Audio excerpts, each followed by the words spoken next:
Microsoft Word can transcribe any piece of audio for you and even identify and separate the different speakers in the audio so that you can directly use that transcription inside your document. All you have to do is upload the audio file, for example, a recording of a call, an interview, a talk, a lecture, etc. The audio and corresponding transcription can be in any of the many supported languages in Microsoft Word.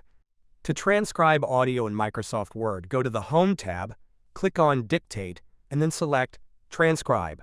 You can either upload an audio file or record directly within Word. The tool will generate a timestamped transcript with speaker identification.